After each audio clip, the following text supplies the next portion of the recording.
எனக்கு முன்னாடியே தெரியும். ஆனா, இப்படி ஒரு சுமதாங்கி கல்ல கொண்டு வந்து இங்க நடு வீட்ல நட்டுட்டு போவான்னு நான் கொஞ்சம் கூட எதிர்பார்க்கல. இந்த விஷயத்துல பேச வேண்டியது, முடிவெடுக்க வேண்டியது எல்லாமே கௌதம் தான். அதனால உங்க வாய கொஞ்சம் மூடிக்கிட்டு கௌதம பேச விடுங்க. தானம் ததன தானம் ததன தானம் ததன ததன தானம் ததன தானம் ததன தானம் ததன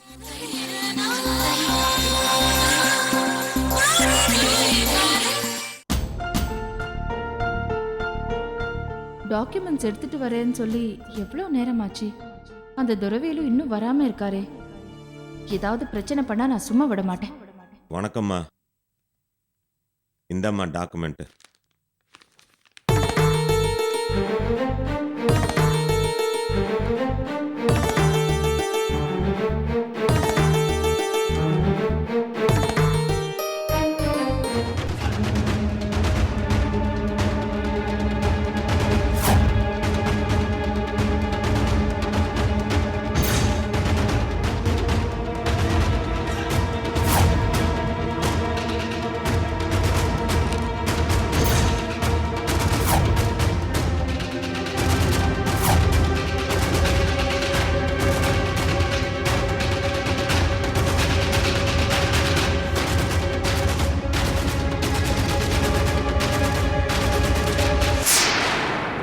துரவேலு, தப்பு பண்ணிட்டீங்க.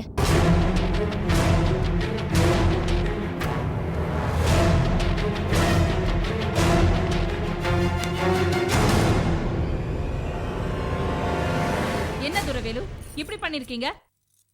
ஒரு நிமிஷம் இரு. என்ன பண்ணிருக்கீங்க நீங்க? என்ன பண்ணிருக்கீங்க? என்ன நீ என்னாச்சு? ஆ? இந்த டாக்குமெண்ட்ஸ் எடுத்து பாரு. முட்டாள் மாதிரி நீயும் சொத்தை எடுத்து கொடுத்துட்ட. இவர் பெரிய அறிவாளி மாதிரி சொத்தை எல்லாம் அவர் பொண்ணு பேர்ல மாத்தி எழுதி வச்சிருக்காரு.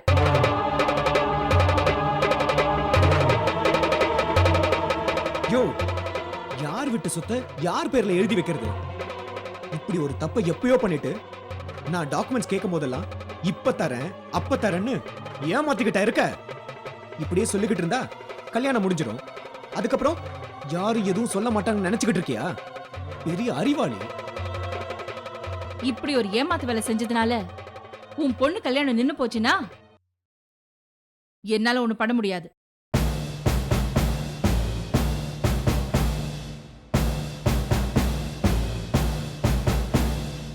நல்லவ மாதிரி நடிச்சு ஏமாத்திட்டீங்களே. எனக்கு அப்பவே ஒரு சந்தேகம் இருந்தது. இவர் சகவாசம் நல்ல சகவாசம் இல்லையே. இந்த ஆள் மட்டும் எப்படி நல்லவரா இருப்பார்னு நான் நினைச்சது சரியாதான் போச்சு. இல்லம்மா, என் பொண்ணு வாழ்க்கை நல்லா இருக்கணும் தான் இந்த மாதிரி செஞ்சேன். இப்படிலாம் செஞ்சா உங்க பொண்ணு வாழ்க்கை நல்லா இருக்காது. உங்களை நம்பின கௌதம்க்கு துரோகம் பண்ணிட்டீங்களே. நீங்க நல்லா இருப்பீங்களா? சபாஷ் சபாஷ் துரவேலு. யோ, நான் உன்னை என்னமோ நினைச்சேன். ஆனா இப்படி ஒரு கில்லாடி வேலை செய்வேன்னு நான் கொஞ்சம் கூட நினைச்சு பார்க்கலையா? தமிழ்ச்செல்வி, வரம் கொடுத்த சிவன் தலையிலேயே கை வச்ச மாதிரி உன் தலையிலேயே கை வச்சுட்டானா? இந்த பொண்ணுக்கு வாழ்க்கை கொடுத்தானுன்னு ஆசைப்பட்டவ நீ. உன் ஆசையில மண்ணை போட்டு மாப்பிள்ளை தலையில கல்ல போட்டு இந்த பொண்ணு தலையில கிரீடத்தை ஏத்திட்டான். சபாஷ் துரவேலு, சபாஷ். இவன் ரொம்ப குசும்பு பிடிச்சவன்.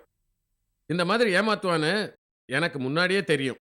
ஆனா, இப்படி ஒரு சுமதாங்கி கல்ல கொண்டு வந்து இங்க நடு வீட்ல நட்டுட்டு போவான்னு நான் கொஞ்சம் கூட எதிர்பார்க்கல. அடேங்கப்பா. துரவேலு, முள்ளு செடிக்கே நீ வேலிய போட்டுட்டயா. இனிமேல் உன்னை யாரும் அசைக்க முடியாது. மாப்ள, இனிமேல் நீ இந்த பொண்ணை விரட்டி அடிச்சாலும் இல்ல இந்த பொண்ணு தானே செத்துட்டாலும் இந்த சொத்து உனக்கு கிடைக்காது. அநாத ஆசிரமத்துக்கு தான் போகும். தெளிவுனா தெளிவு, அப்படி ஒரு தெளிவு. துரவேலு, நீ மாப்பிள்ளைக்கு மட்டும் துரோகம் பண்ணலையா, அவங்க அப்பா ரத்தனவேலுக்கும் சேர்த்து துரோகம் பண்ணிருக்க. மாப்பிள, இதுக்கு மேலேயே இந்த கல்யாணம் நடக்கணுமா? இவளை பேசாம இந்த வீட்டு வேலைக்காரியா ஆக்கிடு. இவனை கழுத்தை பிடிச்சி வெளியே தள்ளிடு. முடியலன்னா சொல்லுங்க, நானே தள்ளிடுறேன். ஒரு வாயா. நிமிஷம் அண்ணே, நான் என்ன சொல்றதுன்னு எனக்கு தெரியல. இப்படி ஒரு நிலைமைக்கு நீங்க எந்த முடிவு எடுத்தாலும் நான் கட்டுப்படுறேன். இல்ல கௌதம், இதுல நான் முடிவெடுக்கிறதுக்கு ஒண்ணும் இல்ல. உன் சொத்து உன் வாழ்க்கை, நீதான் முடிவெடுக்கணும்.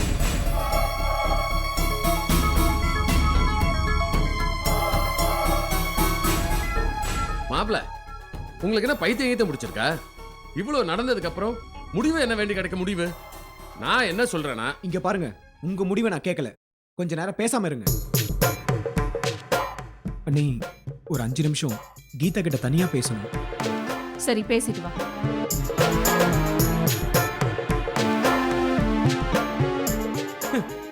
அட பாவி, மறுபடியும் நல்ல பாம்புக்கு பால் ஊத்த போறானா?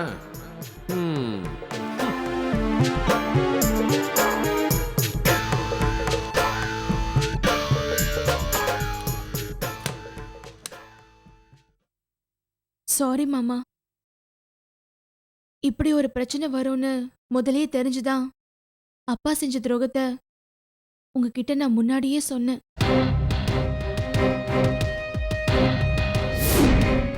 செஞ்ச ஏமாத்து வேலை தெரிஞ்சா மாமா எவ்வளவு வருத்தப்படுவாரு.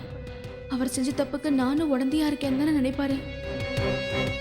கடவுளே, மாமா கிட்ட நடந்த உண்மையில நான் சொல்ல போறேன். அவர் என்னை மன்னிச்சு ஏத்துக்கிட்டாலும் சரி, வெளியே போன துரத்தி அடிச்சாலும் சரி, நான் மாமா கிட்ட சொல்லியே ஆகணும். கீதா, கீதா, உட்காரு. 2-3 நாளா உன்னை நான் கவனிக்கிறேன். நீ இந்த உலகத்திலே இல்லாத மாதிரி இருக்க. என்னாச்சு கீதா? உடம்பு ஏதாவது சரியில்லையா? எந்த விஷயமா இருந்தாலும் அந்த விஷயத்த சம்பந்தப்பட்டவங்க கிட்ட சொல்லலைன்னா என் தலையே வெடிச்சிடும். அப்படிதான் மாமா, ஒரு விஷயத்த சொல்ல முடியாம தவியா தவிச்சிட்டு இருக்கேன். அப்படியா? எந்த விஷயமா இருந்தாலும், யார் என்ன செஞ்சிருந்தாலும் தைரியமா என்கிட்ட சொல்லு. சண்முகநாதன் அங்கிள் உங்களை ஏமாத்திட்டாருன்னு நீங்க எவ்வளவு வருத்தப்பட்டீங்க, அதே மாதிரி தப்ப இப்ப எங்க அப்பாவும் செஞ்சிட்டு இருக்காரு மாமா. உங்களுக்கு எதிராக நடந்த விஷயத்த நான் கேள்விப்பட்டப்ப நான் எப்படி தவியா தவிச்சு போயிட்டேன்னு தெரியுமா? நீங்க எப்படி தாங்கிப்பீங்கன்னு எனக்கு தெரியல. நீ நினைக்கிற மாதிரி இந்த உலகத்துல தாங்க முடியாத இழப்பு ஒரு மனுஷனோட மரணம் மட்டும்தான். மற்றபடி எல்லாமே நம்ம கைக்குள்ள அடக்கம்தான்.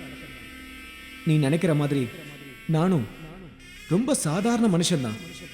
பல பேரால பல நேரத்துல பல சோதனைகளை சந்திச்சு வாழ்ந்துகிட்டு இருக்கவன் தான் நான். எந்த விதமான சோதனையா இருந்தாலும் அதை தாங்கிக்கக்கூடிய சக்தி எனக்குள்ள இருக்கு. இங்க பாரு கீதா, உங்க அப்பாவே கெடுதல் செஞ்சுட்டதா சொல்ற பாரு. உன் நல்ல மனசு யாருக்குமே வராது. உங்க அப்பா எனக்கு என்ன துரோகம் செஞ்சாருன்னு தைரியமா சொல்லு. மாமா, நீங்க டாக்குமெண்ட் கொடுத்தீங்கல்ல, அதுல வந்து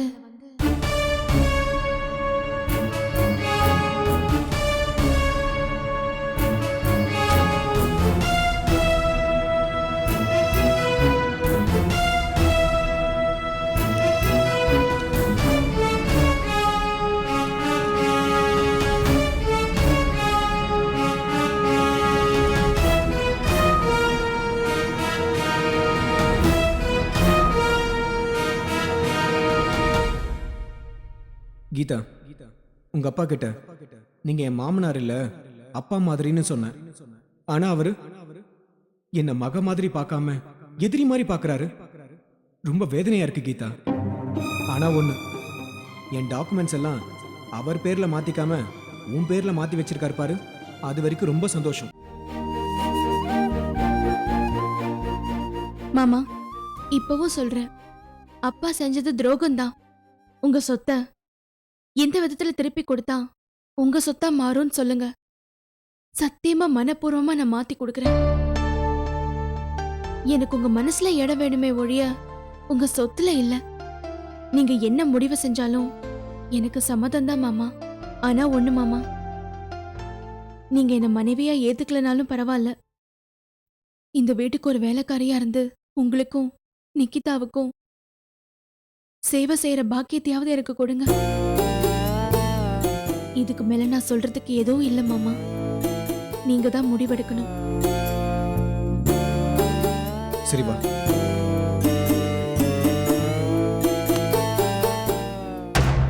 தாத்தா, பேசாம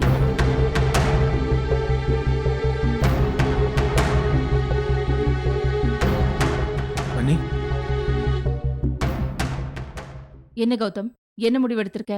என்ன தமிழ் நீனு முட்டாள்தனமா பேசிக்கிட்டு இருக்க? இதுல முடிவெடுக்கிறதுக்கு என்ன இருக்கு? இந்த கல்யாணம் நடக்காது. இவ்வளவு மனைவியை ஏத்துக்க கூடாது. தாத்தா வேண்டாம் தாத்தா. ஏய், நீ வாய மூடு. இப்படி ஒரு கொடுமை நடக்கிறதுக்கு காரணமே நீதான். சித்தியா சித்தி. ஒன்னும் தெரியாத குழந்தைய கையில போட்டு இவ என்ன ஆட்டம் போட்டா. இவ்வளவு உங்க அப்பனும் சேர்ந்துக்கிட்டு என் மாப்பிள குடும்பத்தையே நாசப்படுத்திட்டாங்க. மாப்பிள சொல்லுங்க, அப்பனையும் பொண்ணையும் கேஸ் போட்டு உள்ள தள்ளிடுவோம். மிஸ்டர் சண்முகநாதன், உங்க நாடகம் போர் அடிச்சு போச்சு. போதும், இதோட நிறுத்திக்கோங்க.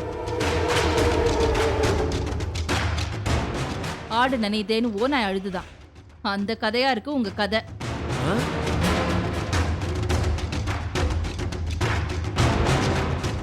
என் பொண்ணை பார்த்து காரணம் நீதான்னு சொன்னியே. காரணம் அவ இல்ல, நீதான். கௌதம் சொத்தை வாங்கி நீ கை மாத்தி விட்டதுனால தானே இன்னைக்கு கை நழுவி போயிடுச்சு. எல்லாத்தையும் நீயே பண்ணிட்டு இப்ப ஒன்னும் தெரியாதவன் மாதிரி கதை விட்டுக்கிட்டு இருக்க. உண்மையான அன்பு, உண்மையான பாசம் என்னன்னு உனக்கு வேணா தெரியாம இருக்கலாம். ஆனா எனக்கு நல்லா தெரியும். ஏன்னா உங்களை மாதிரி ஆளுங்களை பார்த்தா இல்ல, நிழல் பட்டாலே தெரிஞ்சுக்குவோம். இந்த விஷயத்துல பேச வேண்டியது, முடிவெடுக்க வேண்டியது எல்லாமே கௌதம் தான். அதனால உங்க வாயை கொஞ்சம் மூடிக்கிட்டு கௌதம பேச விடுங்க. பேசிட்டோம். கீதாவோட அப்பா செஞ்ச தப்புக்கு கீதா என்ன பண்ணுவா நீ? உண்மையான அன்பு என்னன்னு நான் கீதாவை பார்த்து தான் தெரிஞ்சுக்கிட்டேன். ம்ம். இவளால அன்பு மட்டும் தான் கொடுக்க முடியுமே தவிர துரோகத்தை செய்ய முடியாது. ஏன்னா நீங்க கல்யாணம் பண்ணிக்கலனாலும் இந்த வீட்டு வேலைக்காரியாவது இருக்குன்னு சொல்றவள என்னால எப்படி என்னை விரட்ட முடியும்? எனக்காகவும் நிக்கிதாக்காகவும் கல்யாணம் ஆகாமலேயே இந்த வீட்டுக்காக உழைச்சிருக்கா. 4 பேர் 4 விதமா பேசியிருந்தாலும் என் அன்புக்காக மட்டும் காத்துக்கிட்டு இருந்தவ கீதா. இவள் அனுப்பிட்டா வாழ்க்கையில மிகப்பெரிய பாவம் செஞ்சவன் ஆயிடுவான் நீ. ஒவ்வொரு நிமிஷமும் என் மேல உண்மையான பாசமும் காதலும் வச்சிருக்கா நீ. இவ எந்த தப்பும் செய்யாதப்ப எதுக்கு இவளுக்கு தண்டனை கொடுக்கணும்? அதனால சொல்லு கௌதம், என்ன முடிவெடுத்திருக்க? முகூர்த்தத்துக்கு நேரமாகுது, நம்ம கிளம்பலாம் நீ. மாப்பிள ரொம்ப சந்தோஷம். அப்பா செஞ்ச தப்புக்காக எங்க நீ கீதாவை தண்டிச்சிருவியோன்னு நினைச்சேன். ஆனா நல்ல முடிவை தான் எடுத்திருக்கேன். மாப்பிள, நீங்கெல்லாம் என் வீட்டு குலதெய்வங்க. நான் செஞ்ச தப்ப மறந்துட்டு என் பொண்ணை ஏத்துக்கிட்டதுக்கு ரொம்ப நன்றி மாப்பிள, ரொம்ப நன்றி. வாங்க போலாம்.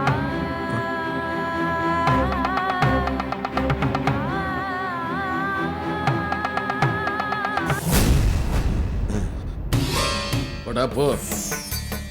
உன்ன மாதிரி முட்டா பயல்க இந்த உலகத்துல எவனுமே இருக்க மாட்டான். கல்யாணம் பண்ணி வைக்கவா போற? உன் தலையில நீயே மண் அள்ளி போட்டுக்க போற.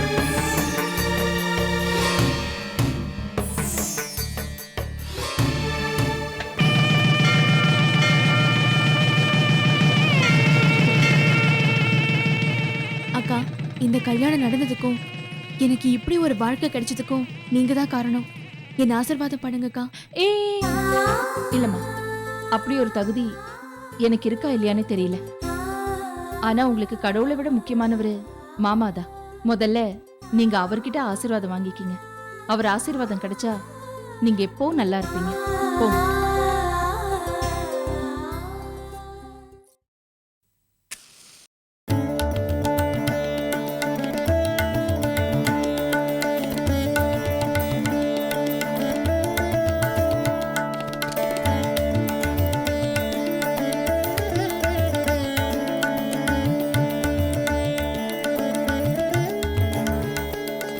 கீதா, இது வீடு இல்ல, கோயில்.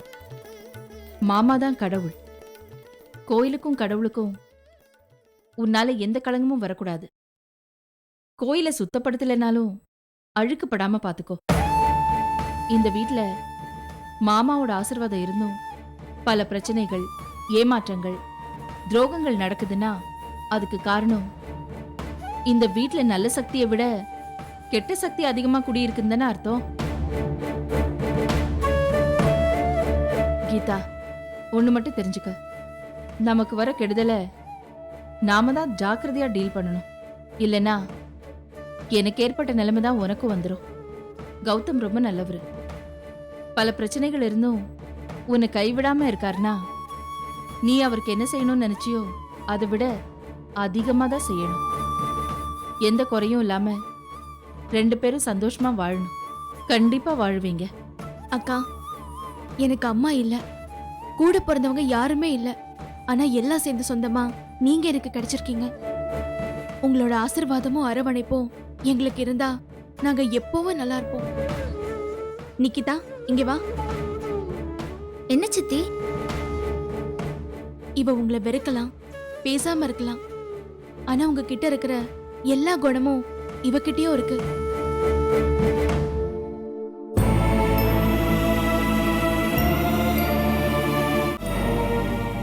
இன்னும் கொஞ்ச நாள் பொறுத்துக்குங்கக்கா. இவ உங்க கூட வருவா, பேசுவா, உங்களை அம்மான்னு கூப்பிடுவா. ஏன் இவளை நம்பிக்கையா சொல்றேன்னா, இந்த கல்யாணத்தை நிறுத்த பல கெட்ட சக்திகள் பேசினதையும் கேட்டா, நடக்கணும்னு நீங்க பேசினதையும் கேட்டா. இதனால அம்மா ரொம்ப நல்லவங்கன்னு அவ மனசுல பட்டிருக்கும். இன்னும் கொஞ்ச நாள்ல இந்த வீட்ல நம்ம நல்லா வாழலாம்க்கா. எனக்கு நம்பிக்கை இருக்கு. ரொம்ப சந்தோஷம் கீதா. கௌதம் ஒரு நல்ல பொண்ணை செலக்ட் பண்ணிருக்காருன்னு நினைக்கும் போது அவர் மேல இன்னும் மரியாதை அதிகமாகுது. கௌதம், நம்ம வீட்ல 2 பெரியவங்க இருக்காங்க. அவங்க நமக்கு கெடுதல் செஞ்சிருக்கலாம். அதுக்கான பாவத்தை அவங்க கண்டிப்பா அனுபவிப்பாங்க. இருந்தாலும் நீங்க 2 பேரும் அவங்க கிட்ட ஆசீர்வாதம் வாங்கிக்கீங்க. வேண்டாம் நீ. இதோ நிக்கிறாரு, இவர் ஒரு நம்பிக்கை துரோகி. இவர்கிட்ட ஆசீர்வாதம் வாங்கினா நாங்க நல்லா இருக்க மாட்டோம். இந்த ஆள் முகத்துல முழிக்கிறது கூட நான் விரும்பல. அதே மாதிரி எல்லாரும் கல்யாண மண்டபத்துக்கு போகும்போது சாபம் கொடுத்துட்டு கல்யாணத்துக்கு வராம இருந்தாரே, அவர்கிட்ட போய் நான் எதுக்கு நீ ஆசீர்வாதம் வாங்கணும்? இவங்க கிட்ட எல்லாம் ஆசீர்வாதம் வாங்கவே பிடிக்கல நீ. மாமா, அக்கா சொல்றதுக்கு மறுப்பு சொல்லாதீங்க. நமக்கு பிடிக்கலனாலும் அக்காவுக்காக நம்ம செஞ்சே ஆகணும். வாங்க மாமா, ஆசீர்வாதம் வாங்கலாம். பெத்த அப்பா கிட்ட ஆசீர்வாதம் வாங்கணும்னு நான் நினைக்கவே இல்லை. ஆனா அக்கா சொன்னதுக்காக நாங்க உங்க முன்னாடி வந்து நிக்கிறோம். ஆசீர்வாதம் பண்ணுங்க. வேண்டாம்மா, உங்களை ஆசீர்வாதம் பண்ற தகுதி எனக்கு இல்லைம்மா. இருந்தாலும் ஆண்டவன் அருளால நீங்க எப்பவும் நல்லா இருக்கணும்.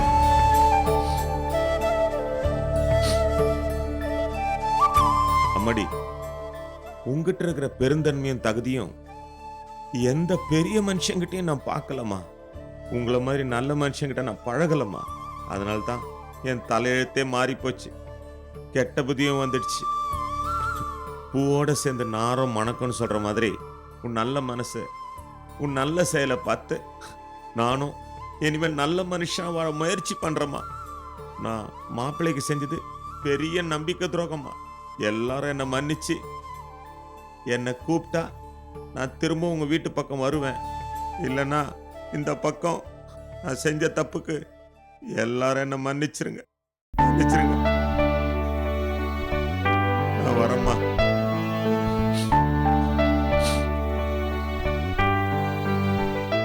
வாங்க மாமா, மேல போய் சண்முகநாதன் அங்கிள் கிட்ட ஆசீர்வாதம் வாங்கலாம். போ.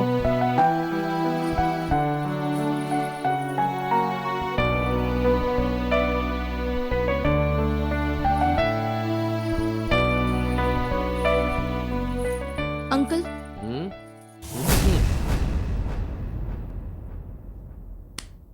சரி வா, நம்ம போலாம்.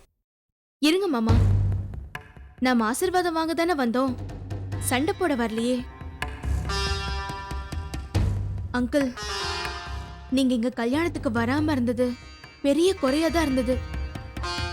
இப்போ நீங்க எங்களை ஆசீர்வாதம் பண்ணீங்கன்னா அந்த குறையும் போயிடும். ஆ? அந்த தமிழ் செல்விதா என்ன கெட்ட சக்தின்னு சொல்லிட்டா இல்ல, அப்புறம் எதுக்கு இந்த கெட்டவங்கிட்ட ஆசீர்வாதம் வாங்க வரீங்க? போங்க போங்க. ப்ளீஸ் அங்கிள், நடந்த எல்லாத்தையும் மறந்துட்டு தான் உங்ககிட்ட ஆசீர்வாதம் வாங்க வந்தோம். நடந்ததை நீ மறக்கலாம், உன் புருஷன் மறக்கலாம், ஆனா என்னால மறக்க முடியாது. மாப்பிள்ளை சொத்தை மாத்தி உன் பேர்ல எழுதுனது தப்பு. இப்படி ஒரு பிரச்சனைக்கு காரணமா இருந்த உன்னை பொண்டாட்டியாவும் உங்க அப்பனை மாமனாராவும் இவரு வேணாலும் ஏத்துக்கலாம், ஆனா உங்களை என்னால மனுஷனாம ஏத்துக்க முடியாது, ஆசீர்வாதமும் பண்ண முடியாது. பரவாயில்ல விடுங்க அங்கிள். நீங்க ஆசீர்வாதம் பண்ணலனாலும் நாங்க செய்ய வேண்டியதை செய்வோம்.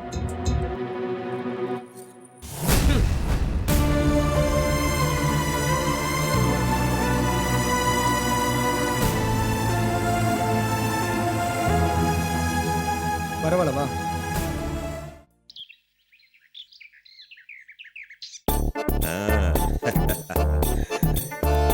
இத்தனை நாளா இந்த வீட்டுல உட்கார்ந்ததுக்கும் பொண்ணு கொடுத்துட்டு உட்கார்றதுக்கும் எவ்வளவு வித்தியாசம் இருக்கு. இத்தனை நாள் இந்த வீட்டுக்குள்ள வரும்போது புத்தகக்கார மாதிரி வந்தேன், ஆனா இப்போ சொந்தக்கார மாதிரி ஆயிட்டேன். மாப்பிள்ள சரியான பேக்கு. நான் என்ன சொன்னாலும் நான் என்ன செஞ்சாலும் கண்டுக்கவே மாட்டான். ஏன்னா நான் தான் பொண்ணை கொடுத்து சொத்துக்கெல்லாம் அதிபதியாய் மாமனார் ஆயிட்டேன்ல. முதல்ல அந்த சண்முகநாதனை ஒழிக்கணும்.